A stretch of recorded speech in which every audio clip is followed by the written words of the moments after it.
Vítám vás. Toto je CAM 2 verze 1.17. Upozornění. Checkpoint nyní chodí přímo do telefonu. Vyhledávání je chytřejší, sdílení flexibilnější a přidali jsme manuální ovládání rychlosti PTZ. Pojďme na to.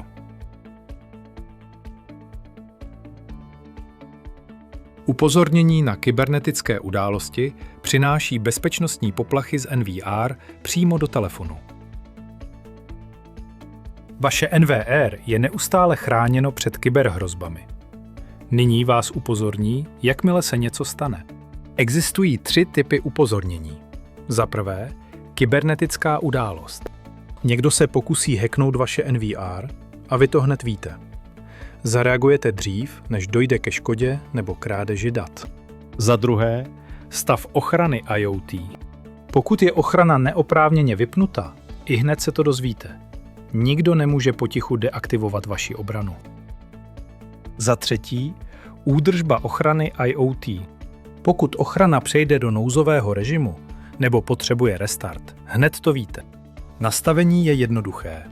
V NVR otevřete nastavení ochrany IoT, vyberte typ události a zapněte Push Notification. Pojďme se na to podívat. Jako u jiných poplachů dostanete upozornění v reálném čase. Vše se ukládá do logu, takže vám nic neunikne.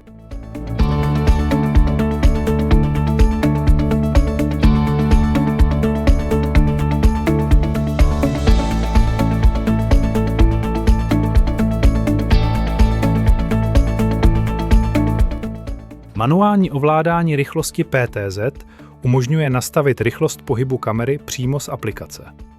Nový posuvník rychlosti otáčení vám dává kontrolu nad tempem. Zpomalte pro přesnější pohyb nebo zrychlete pro rychlý přesun. Získáte jistější ovládání během živého monitorování. Při přímém připojení kamery je manuální ovládání rychlosti k dispozici ihned s aktuálním firmware. Pokud PTZ běží přes NVR, obě zařízení potřebují nový firmware. Konkrétně NVR verzi 1.4.14 a kameru verzi 5.3.1. Ovládání je už zabudováno v CAM 2, takže jakmile tyto verze vyjdou, jsou vaše NVR sestavy připravené. Podívejme se na to v praxi s PTZ připojenou přímo do aplikace. V Live View klepněte na obrazovku, objeví se ikona PTZ, vyberte ji a můžete ovládat objektiv. Nyní posuvník.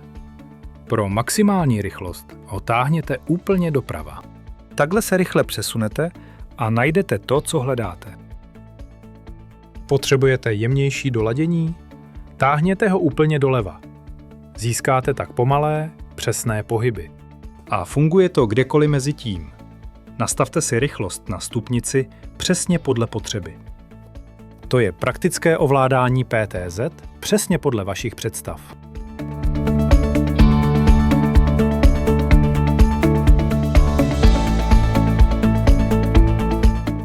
V tomto firmware přinášíme vylepšené vyhledávací rozhraní. Pojďme se hned podívat, jak to funguje. Vyhledávání otevřete přes stejné 3 tečky jako dřív. Teď se jmenuje jednoduše Search, nebo z menu vlevo nahoře. Po otevření vyhledávání se zobrazí Text Search. To je budoucí funkce využívající přirozený jazyk. Více o tom za chvíli. Prozatím přejdeme na Object Search, který už znáte.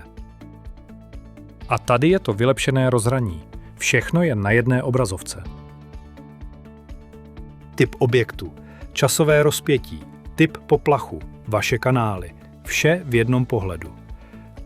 A to hlavní. Zůstáváte v jednom vyhledávacím rozhraní a jednoduše vyberete zařízení, které chcete prohledat. Nemusí to být to, které právě sledujete. Prohledejte jedno zařízení, pak vyberte další a hledejte v něm vše ze stejného místa. Takže bych mohl na jednom zařízení vyhledat všechny události s lidmi pro konkrétní datum.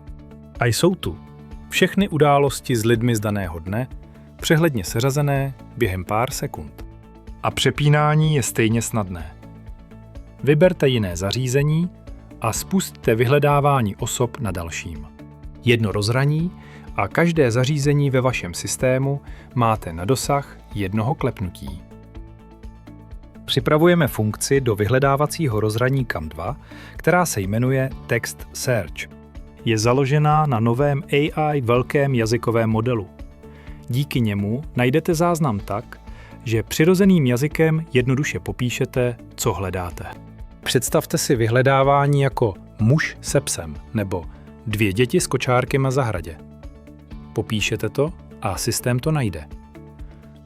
Toto vyhledávání pomocí velkého jazykového modelu zatím není dostupné. Je ve vývoji a přijde s naší novou sérií ProSite. Ale abychom se připravili na jeho vydání, aplikace CEM2 už má vyhledávací rozhraní zabudované. Takže možnost Text Search uvidíte v našem vylepšeném rozhraní pro hledání. A teď přesně víte, o co jde a co nás čeká.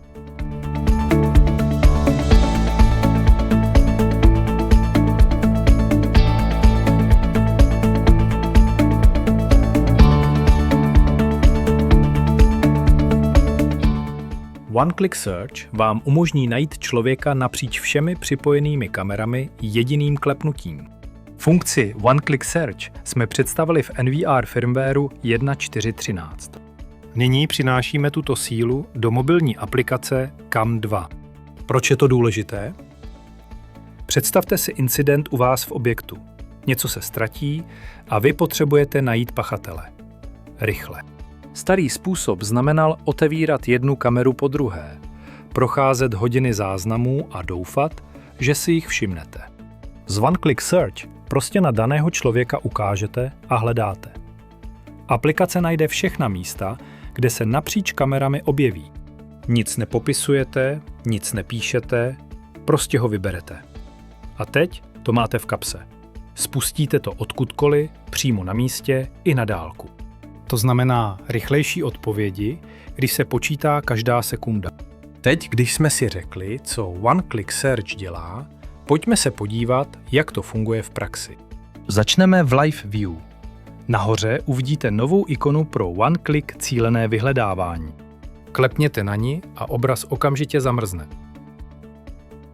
V tu chvíli aplikace identifikuje každého v záběru, z každé osoby se stane cíl pro hledání. Prostě klepnete na toho, koho chcete, a sledujete, jak se na obrazovce zvýrazní. Nyní klepněte na Start Pic Search a aplikace během pár sekund najde téhož člověka na všech připojených kamerách. Odtud můžete výsledky zpřesnit.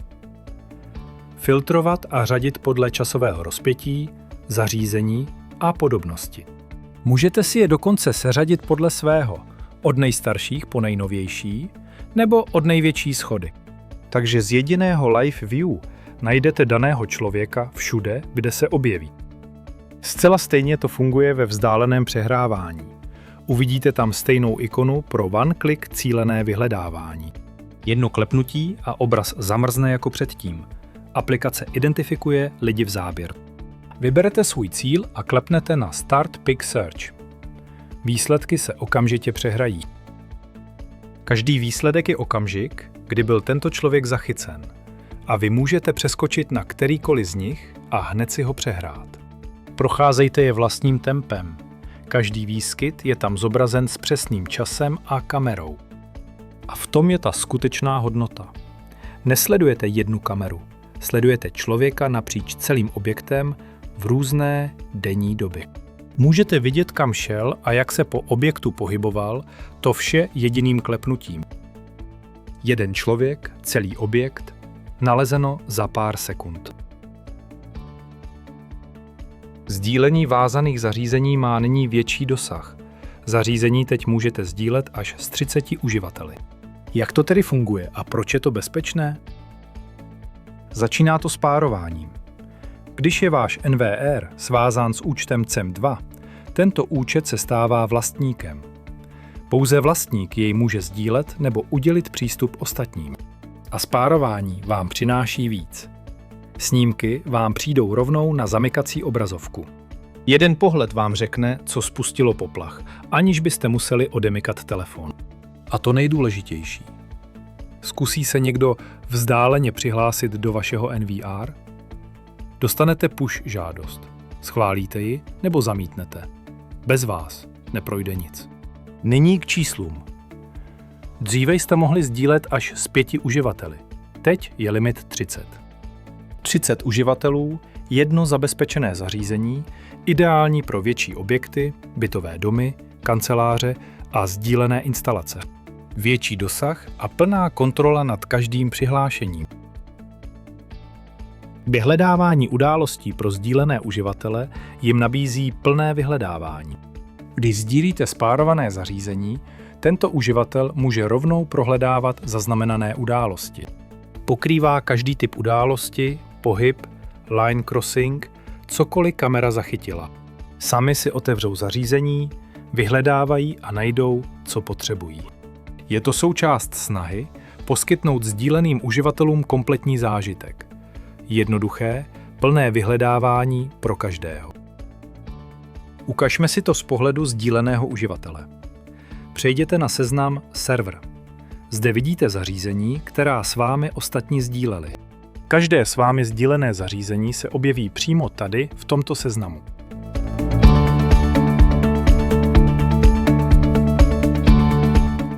A teď ta novinka. Přejděte do Search a sdílené zařízení je tam připraveno k výběru.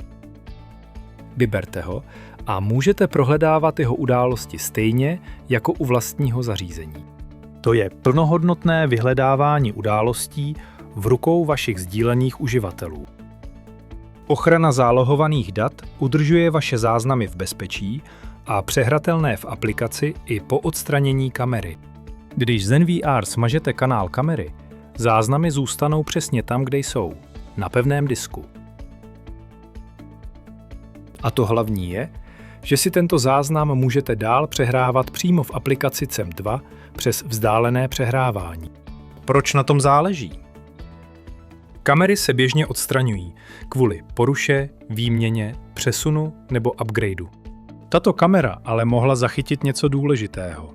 Incident, důkaz nebo záznam pro reklamaci. I bez kamery máte záznam hrsti. Otevřete aplikaci, přejděte na vzdálené přehrávání a je to tam. Pojďme na to. V NVR smažeme kanál kamery ze zařízení. Nyní v Live View v aplikaci tento kanál zmizel. Už ho nemůžete sledovat živě. Sledujte ale, co se stane při vzdáleném přehrávání. Odstraněný kanál je tu stále. Jednoduše ho vyberte a máte k dispozici plné vzdálené přehrávání. Procházejte timeline a skočte na jakýkoliv moment. Dokud je záznam na pevném disku, můžete ho vždy sledovat, stahovat a sdílet. To je CEM2 verze 1.17. Chytřejší, bezpečnější a přímo ve vašich rukách. Aktualizujte ještě dnes v App Store nebo Google Play a mějte vše pod kontrolou. Díky za sledování.